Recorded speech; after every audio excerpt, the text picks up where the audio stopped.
夫君打了胜仗，800里加急送回一个姑娘，号称能做掌上舞。那姑娘整日在我面前耀武扬威，我眼含同情。你对她的狗一无所知。后来夫君回来了，专门给姑娘打造了跳舞的黄金台。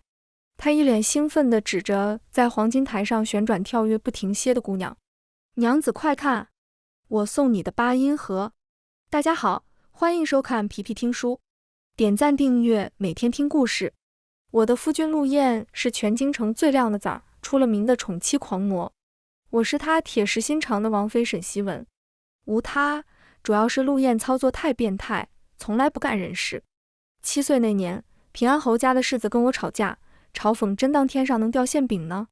陆燕立马买空了一条街的馅饼，追着往世子脑袋上扔空中飞饼，导致平安侯世子从此患了馅饼恐惧症。9岁那年，陆燕他哥选太子妃，只因中间掺了一张我的画像，陆燕骑在他哥脖子上奋力拔对方脑袋，导致当年的太子，如今的皇上看见他就条件反射，捂紧自己的龙头。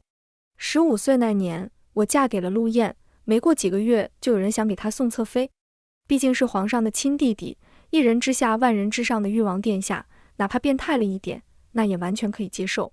谁知道陆燕当场就以没我娘子才艺多，没我娘子头发多，没我娘子吃的多等各种理由，将人从头到脚挑剔了一个遍。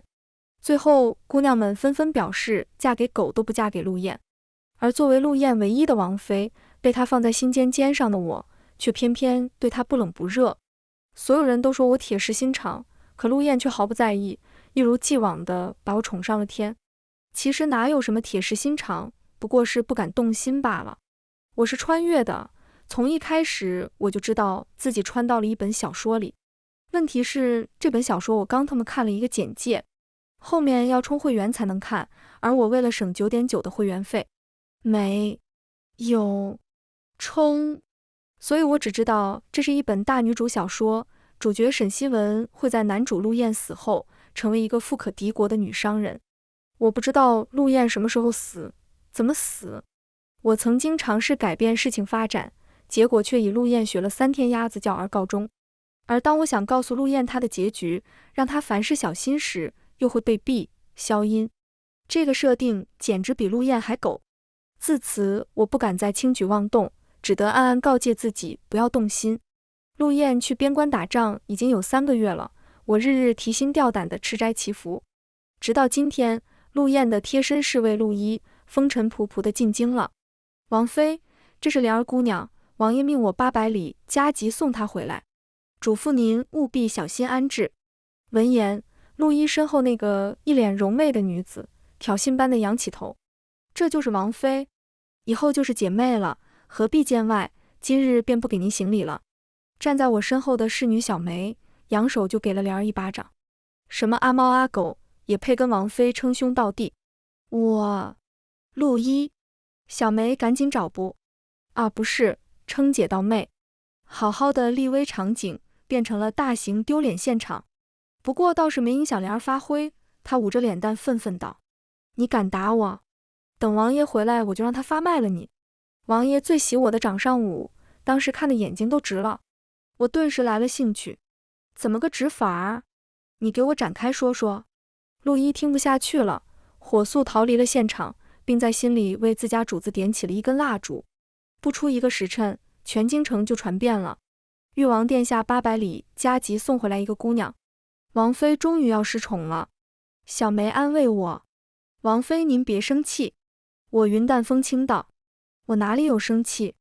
我根本没有生气啊！”小梅指着桌上的一堆骨头，双重否定表肯定。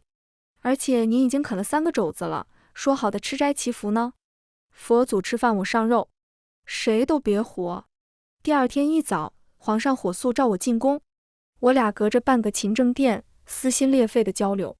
朕听说阿燕送回来一个姑娘，你别生气啊。什么？皇上我听不清，咱俩能凑近点交流吗？不行啊，你别过来，朕害怕，可千万别让阿燕知道咱俩私会啊。我最后我俩喊得嗓子眼冒烟，我才听出来皇上的言外之意。陆燕虽然不是个东西，但是你千万别断了前方将士们的粮食。是的，书中的沈西文有惊人的经商天赋，我完美的继承了这一点。时至今日，整个大昌半数的商人都在我手底下讨生活，而我也早与皇上达成了共识，我为大昌出钱出粮，皇上为我经商提供便利，并赐予皇商之称。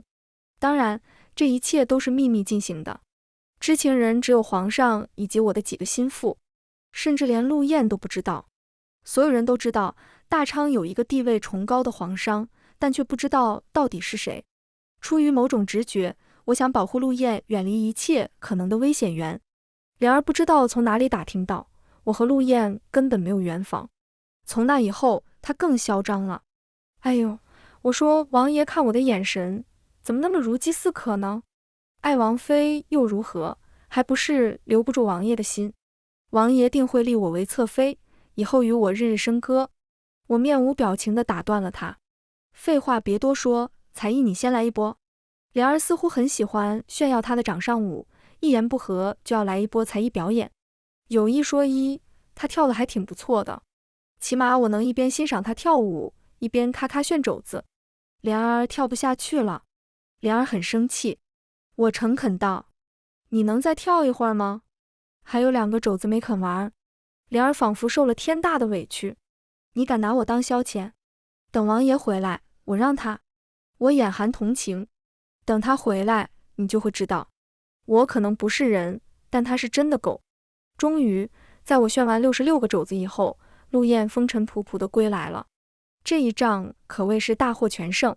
皇上笑眯眯地问他想要什么奖赏。陆燕勒勒裤腰带，原地扎了个马步，展开双臂比划了一下。臣弟想要个黄金打造的台子，那么大个儿的，让别人在上面跳舞用的。此言一出，一片哗然。几个御史险些把胡子揪下来。京城再一次沸腾了。不是演习，王妃真的要失宠了。誉王殿下倾尽所有战功，只为给新欢换一个跳舞用的黄金台。皇上眼角抽搐地答应了，也在心里给弟弟点起了一根蜡烛。同时定在5天后，在宫里举行宴会，庆祝陆燕大获全胜。陆燕兴高采烈地回了王府。娘子，我回来啦。我受伤了，可严重了，你快来给我吹吹，要不一会儿愈合了。我还没来得及说话，一个身影就如狼似虎地扑向了他。王爷，你可算回来了，莲儿想死你了。陆燕吓了一跳，条件反射一错身，就听啪嚓一声，莲儿一脸娇媚地摔在了地上。陆燕皱眉，你谁啊？你为什么想我死？莲儿凌乱了。莲儿，掌上舞。陆燕闻言一愣，仔细看了看，随后兴高采烈，太好了，你这几天好好练练舞，过几天宫宴，你随我一起进宫。于是京中再次疯传，誉王殿下要带新欢进宫了，王妃失宠实锤。转眼就到了宫宴那天，苦练了5天掌上舞的莲儿，一脸斗志昂扬地随我们进了宫。宫里最显眼的无疑就是那么大个的黄金台了，明晃晃矗立在宫殿正中间。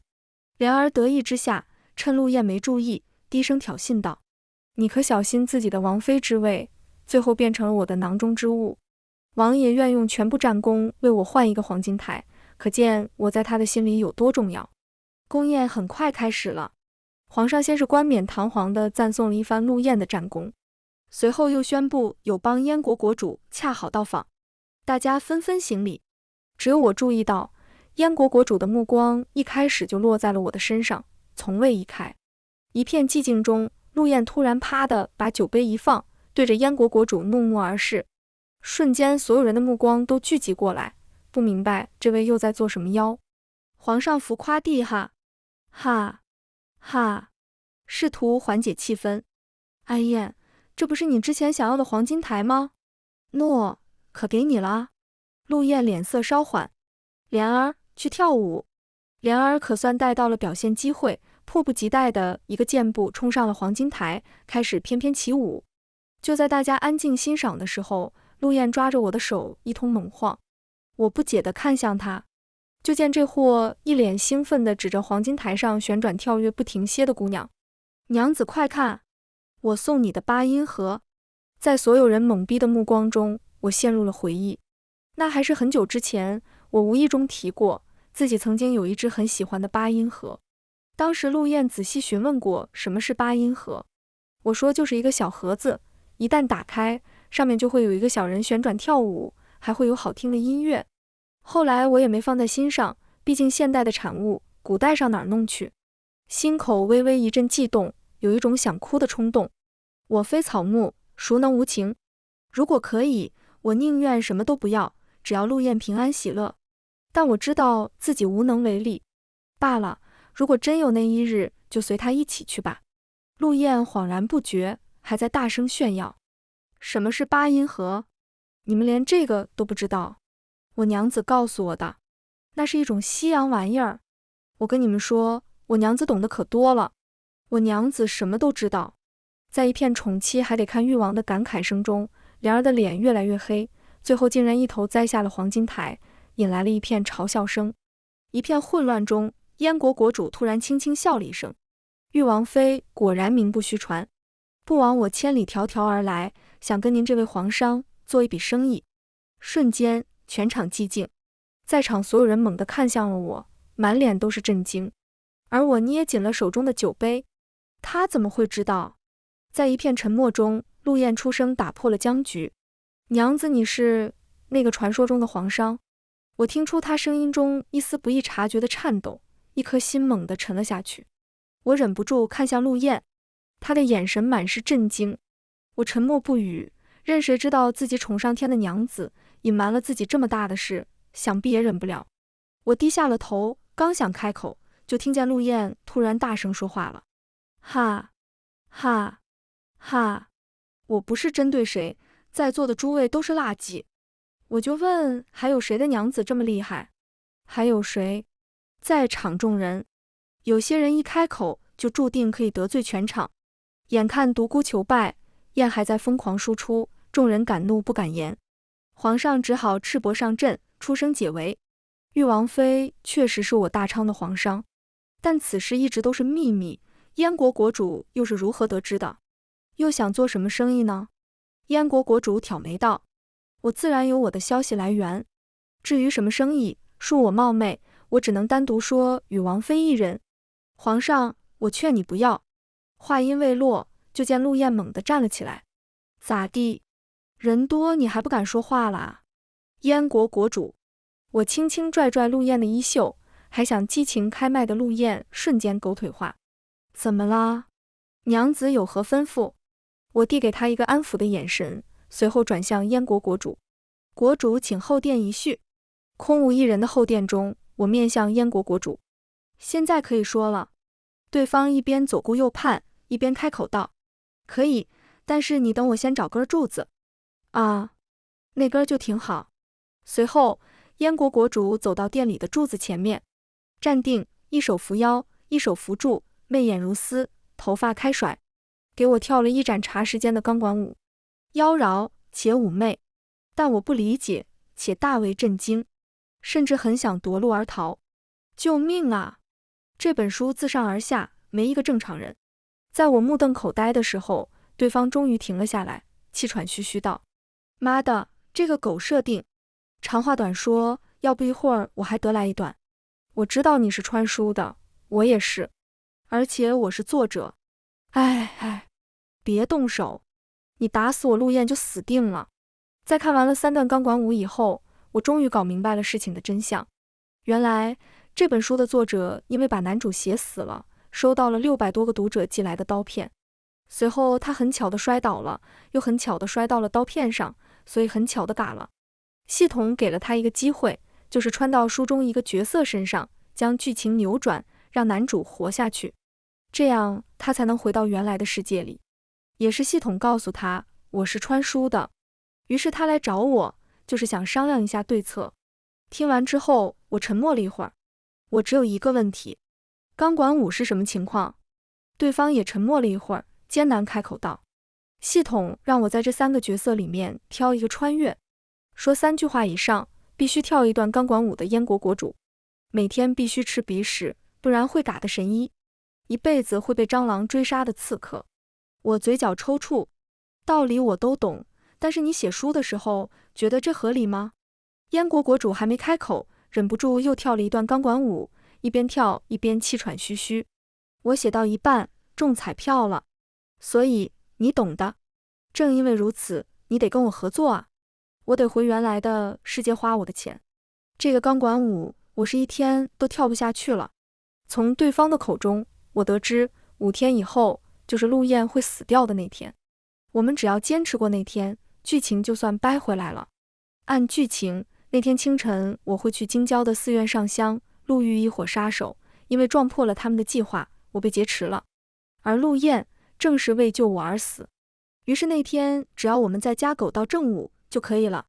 刚刚商定好计划，店门猛地被撞开，平安侯世子跌了进来，摔了个狗吃屎。陆燕紧随其后跟着进了大殿。彼时燕国国主还在热辣舞蹈着，陆燕和平安侯世子都惊呆了。良久，陆燕忍不住狐疑道：“你在干什么？”国主。燕国国主完成了最后的风骚亮相，淡定开口道：“我在给玉王妃表演才艺。”王妃，她突然闯进来，一定是不信任你我。哎，一直听闻玉王宠妻，今日一看，不过如此。陆燕瞬间急了：“我不是，我没有，你别瞎说。娘子，她一定是在报复刚才我说她的事，你不要信她。”随后陆燕环视左右，试图编一个合理的借口。最终他的目光落在了平安侯世子身上。两人对视，平安侯世子睁大了眼睛，对着陆燕猛摇头。陆燕安抚的点点头，表示明白。随后正气凛然地开口：“是平安侯世子，他说新月国主非要来看看，我怎么拦也拦不住。娘子可不赖我哟。”平安侯世子，就在我和燕国国主商议的短短时间里，我就是传闻中的皇商这一消息，已经长着翅膀一般传遍了整个京城，并且还在不断向外扩散，估计过不了多久，整个大昌的人都要知道了。众人议论纷纷，怪不得誉王往死里宠啊，王妃真是了不得，而且人家知道的还多，连西洋的事儿都知道。之前还以为誉王变心了，现在一看，区区舞女哪里比得上王妃？这简直就是活财神，要是我娘子，我也得给她供起来。作为当事人的我，陆燕、莲儿坐在回王府的马车上，兢兢业业地保持着沉默。莲儿看向我的目光带着明显的嫉妒与愤恨，随后她梨花带雨地看向陆燕：“王爷，你相信爱情吗？”陆燕听后猛地抬头看向他。就在莲儿一脸期待的时候，陆燕严肃道：“喝了酒就下去走路，土车上200两银子，谢谢。”莲儿噎住了，脸色铁青。我忍不住笑出声，陆燕立刻看向我，我温柔地抬手替她整理了一下头发。怎么我瞧着夫君不太高兴？陆燕立刻睁大了眼睛，一脸的不可置信。原来的我可不会这么温柔对她，更没有叫过她夫君。那时我一心告诫自己不要动心，可现在我知道陆燕会活下去，我们以后会永远在一起。陆燕立刻凑到我的身边，委屈巴巴道：“他们都说娘子会赚钱，所以我才对你好。可是他们不知道，娘子不只会赚钱，娘子哪里都好。我不喜欢他们这么说。”想了想，又小声加了一句：“对我也可好可好。”我笑眯眯地靠在他的肩头：“我哪有那么好，一直都是你对我好。”陆燕又急眼了，大声宣布道：“胡说！我娘子就是最好的，我娘子拉屎都是香的。”马车外面熙熙攘攘路人的声音瞬间停了，良久爆发出一阵阵大笑。我当众射死哪家强，当仁不让选誉王。我恨不得把头塞到马车底下，偏偏陆燕无知无觉的还在问我：“娘子，你为什么钻到座位下面？”我面无表情道：“我捡一下自己刚掉的脸。”接下来的几天，陆燕早出晚归，忙得不可开交。毕竟一场大仗刚刚结束，要做的事情还有很多。连陆燕一根毛都没摸到的莲儿，愤愤不平地来找茬：“你给王爷灌了什么迷魂汤，让他天天围着你转？”勾得他连我的掌上舞都不看了。我一边看着账本，一边安排着粮草调度，心不在焉道：他为什么看你的掌上舞？你自己心里没数吗？莲儿被我对得哑口无言，开始无情无义无理的取闹。你都那么有钱了，凭什么不能把王爷让给我？我嘴角轻挑，径直看向他。让给你？你觉得你配吗？我沈西文生来就是配陆燕的。莲儿被我突如其来的气势震慑得不自觉后的退了2步，唯唯诺诺不敢说话。恰在此时，小梅进来了。王妃，燕国国主来访，说是做生意的细节，还需要讨论。我起身道：让国主去书房吧，我稍后就到。在去书房的路上，小梅看着我欲言又止，良久忍不住开口：王妃最近好像变了，之前都对王爷不冷不热，现在护肤护得厉害，整个人也比之前鲜活了不少。我笑着去拍她的头，记得去取我订的乳鸽，王爷最近很累，要不补身子。小梅立刻两眼放光：哪方面累？展开说说。乳鸽不行，得上大补之物。我果然还是没有一个正常人。燕国国主正在书房里温柔地抚摸着一根柱子，小梅有被震撼到，一脸恍惚地离开了房间。那日为了掩人耳目，我和燕国国主商定，对外就说我们准备做丝绸买卖，所以倒是也无人怀疑。在一段热辣开场舞之后，燕国国主开门见山：明天就是最后一天了，熬过明天正午，一切就算尘埃落定了，我也就该回到原来的世界了。为了不让这个角色原身起疑，我明天就告辞回燕国了。你一切小心，誉王殿下，您大可不必如此，有点烦人了。就在刚刚，陆燕再次不小心闯了进来，身后还跟着绝望的平安侯世子。陆燕假装没听见，盯着对方奔放的舞姿，不确定地开口：你又在给我娘子表演才艺？也不怎么样，像一根海带。燕国国主深吸一口气，尽量和颜悦色地开口：是啊，誉王妃最近不爱看掌上舞了，喜欢柱子舞了。对了，誉王殿下，不知您有什么才艺？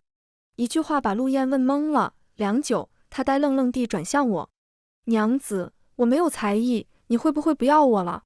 我哭笑不得的刚想开口安慰她，就见她突然精神一振，将目光落在了平安侯世子身上。对方忍不住连退3步。对了，娘子，我飞饼扔得特别好，你要不要看？百发百中。平安侯世子，为了拯救犯了众怒的陆燕，当天下午我拉着她在外面玩了一天。临出门前，小梅告诉我，莲儿奋发图强，苦练掌上舞的时候，一头从高处栽了下来，醒来就闭门不出了。我还想细问问，却被陆燕匆匆拽出了门，只来得及叮嘱小梅，给莲儿请个大夫来看看。临近傍晚，陆燕左手提着兔子灯，右手扛着1人高的冰糖葫芦，兴奋得满脸通红。娘子，你还吃不吃羊肉串？我去给你买。我给她擦擦嘴。不吃了，我们去许愿。许愿河边，一朵朵祈福花灯飘在河面上，我也放下了一盏。陆燕凑过来：娘子，你许的什么愿？如果你不愿意告诉我也没事。我打断她：我许愿你我缘分3生不散。昏暗的灯光下，陆燕一脸目瞪口呆的傻样，眼里却闪烁着熠熠光芒。良久，她才开口：娘子，我们永远都在一起。会的。那我们回家睡觉吧。也不是不行。第2天，劳累过度的我睡到了日上3竿。一睁眼，陆燕不在身边。我猛地坐了起来，高声喊道：陆燕！小梅急匆匆进来：王妃，你醒了？王爷进宫了，今日燕国国主辞行，宫里有宫宴，皇亲国戚和官员们都去参加宴会了。我松了一口气，喃喃自语道：吃席啊，吃席好。小梅，只要苟过今天，一切就尘埃落定了，所以我打定主意，今天哪儿都不去，坚决不给陆燕牺牲自己救我的机会。小梅问我：王妃饿了吗？我去拿点吃的来。我点头同意。小梅刚走，莲儿就不请自来了。我皱眉有些不悦：听说你摔了，怎么不在屋里休息？莲儿不说话，只是看着我，看得我心里发毛，觉得今天的莲儿怪怪的。若无事你就回去吧，过几天我会和王爷商量，送你回家的。莲儿依然不说话，我快步从她身边走过，想去叫人把她带走。就在一错身的瞬间，一个重物砸在了我的后脑上，我眼前一黑，晕了过去。再次醒来的时候，我被绑在了一间熟悉的宫殿里，我心里一紧，瞬间就认了出来，这就是皇宫开宴会那个大殿的后殿。一个阴森森的声音响起：王妃醒了。我扭头看向对方，是莲儿。见我一脸不解的样子，莲儿仿佛被愉悦到了。想不明白，多亏昨日摔的那一下，我重生了。你知道上辈子我是怎么死的吗？你，沈西文，在陆燕死后变成了彻头彻尾的变态。你利用自己的钱与势收买各国官员，我就是被你买来送给皇上的玩物。可是皇上根本没碰过我，宫里的奴才见风使舵，见天地折磨我，我是活生生饿死的。既然我重生了，我要你死在我面前。看着几乎癫狂的莲儿，我的心里说不出是什么滋味。上辈子没有陆燕的我，终归是黑化了吗？我抿抿嘴，对不起，你应该恨我，你可以杀了我，但不要伤害陆燕。莲儿指着安放在殿内的黄金台，冷冷地笑了。不够，我要你们两个都死在我眼前。莲儿告诉我，多亏她上辈子对皇宫的路线了如指掌，这才发现了一条前朝的密道，从宫外通向这个大殿。她正是通过密道把我弄进宫里。现在整个大殿周围都是火油，只要一点点火星就能燃掉整个大殿。莲儿点燃手里的火折子。王妃，你会喊疼吗？如果你喊了，陆燕一定会来救你的吧。火光坠下，连成火海。我眼睁睁地看着火焰在我面前肆虐蔓延，在心里暗暗告诫自己，忍住，不能喊疼，绝不能。前殿响起喧哗声，想必是看见了火光。我安慰自己，无妨，宫里有水龙，前殿应该不算严重。等所有人撤出去，陆燕也会跟着走，她会活下去。这一世，她会平安喜乐。我会在天上看着她。火势蔓延极快，很快就烧到了我的眼前。我闭上眼睛，准备迎接死亡。就在下一瞬，大殿的门突然被踹开，一个焦急的声音传来：娘子！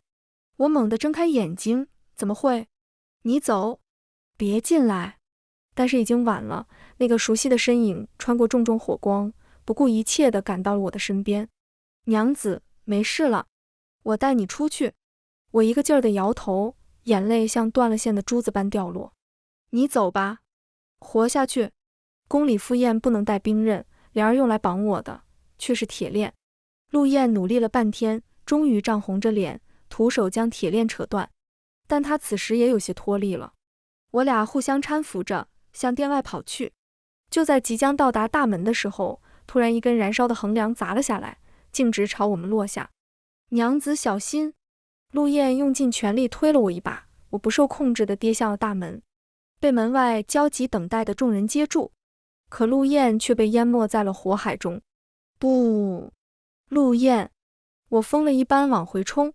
皇上见状，赶紧拦住我，大声吼道：你疯啦！陆燕拼了性命也要让你活下去，你冲回去也就不回他。我不顾一切推开皇上，我绝不会留下陆燕一人。说好的永远在一起，少一时一刻都不行。他就算烧成了一把骨头，一捧灰，我也要跟他在一起。就在我马上就要冲进大殿的一瞬间，殿内一个圆圆的东西突然朝我滚了过来。我条件反射的赶紧往旁边一让，就见这玩意儿咻的从我身边滚过，飞快。与此同时，一个声音响起：皇兄，你居然拿空心的黄金台骗我，里面居然放的是水缸，你是不是玩不起？赏不起就不要赏。众人定睛一看，原来陆燕把圆柱形的黄金台竖起来了，发现里面是空心的，甚至还放了一缸水。于是他用水把自己打湿，钻进了黄金台里，当场表演了一个仓鼠踩轮，成功冲了出来。看到那人活生生地站在我面前，我脚下一软，跌倒在了地上，泪如雨下。一双手伸到我眼前，熟悉的声音响起：娘子，就算我没死，你也不用难过到哭出来吧。我抬头，那戏谑的目光正落在我身上，满眼都是我。等火扑灭的短短时间里，京城话题榜已经一发不可收拾。熊熊大火前，玉王妃深情告白誉王，誉王终于迎来甜甜的恋爱。原来你是这样深情的王妃。在现场围观了全城的皇亲国戚和官员们，更是纷纷感慨：太感人了！誉王妃简直就是王妃界传奇。感情之前是害羞，不好意思说，关键时刻还得看誉王妃。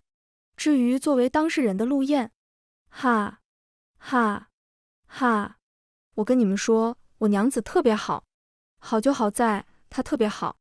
之前我娘子是内敛，懂不懂？私下我们玩的可野了。众人纷纷表示有多野，展开说说。饶是劫后余生，我也忍不住恶狠狠瞪了陆燕一眼。陆燕瞬间小媳妇儿状，我娘子不让我说。瞬间众人又开始哗啦哗啦鼓掌。誉王妃驯夫有术，以后不用害羞，该野就野，我们都特别理解。谁能告诉我，为什么尘埃落定以后，书里还是一个正常人都没有？莲儿当时见我死活不出声，于是跑去前殿告诉陆燕，我被困在了火海中。后来眼见报仇无望，他服毒自尽了。其实我本想送他回家，告诉他我不怪他，上辈子是我不对，这辈子我身边有陆燕，我不会成为上辈子冷血无情的模样。燕国国主完成了系统的任务，心满意足地回去花他的巨款了。临走前，我俩分析了一下，如果说一个人想改变剧情，只是蝴蝶轻轻扇动翅膀，产生不了作用。但是我燕国国主莲儿三个人跟三只大扑棱蛾子似的，在这个世界玩命忽扇翅膀，已经产生了蝴蝶效应，导致剧情崩坏，发生意外，这才有了后面一系列的事情。所幸结局是好的，我和陆燕终归得以相守。番外，自从尘埃落定以后，皇上第一次召我进宫，他满脸都是绝望。你能不能管管你夫君？他太不像话了，已经有10几个官员找朕告状了，不带你们这么欺负人的。原来在我忙着调整生意的这段时间，陆燕在整个京城上蹿下跳。家里有3房小妾的上书，建议他不要惯着我。他哼了一声道：什么档次这么跟我说话？老上书新娶了世子妃的平安侯世子，精心策划路线，就为了绕着陆燕走，结果却被他成功伏击，就为了显摆一句，你知道吗？我娘子亲手做的馅饼特别好吃。平安侯世子最后是拿豆腐渣攻城，糊弄陆燕的皇上本皇也成功中枪。陆燕特意求见皇后，颇为心机道：今年的雪真大啊，让臣弟想起来小时候那场大雪了。那次下完大雪，您和皇兄在雪地里打雪仗，最后皇兄惨败，被灌了一脖子血，回来就跟臣弟说，这姑娘还怪凶的乐，以后坚决不能娶这样的。皇兄还立志要娶一个温柔贤淑的娘子。皇后笑盈盈的点头，表示自己完全不介意，转头就做了一盆放了1斤盐、2斤辣椒的桂花糕，温柔贤淑地盯着皇上吃完了。皇上回到王府，陆燕正在院子里给我修秋千，见我回来，她兴高采烈地跑来：娘子你回来啦，你最近好忙，都没时间陪我。我抬手给她擦擦汗，温柔笑道：忙完了，以后都不会这么忙了。我把生意分权下放，皇上也派了人协助我，以后我只需要每个月花1-2天，大概处理一些事情就可以了。陆燕愣住了，不敢置信道：是为了陪我吗？我不要你为了我改变自己，你喜欢什么就去做什么。我摇摇头，替大昌赚钱是我的责任，你才是我心中唯一所爱。若没有你，一切都没有意义。你不是说想去看大好河山吗？以后我们就纵马江湖，一起看遍世间啊！陆燕一把抄起我，往屋里跑。纵马改天再说，我突然有点困了。我也不是不行。全文完，皮皮听书感谢您的观看，每天上新精彩小说，喜欢就订阅吧。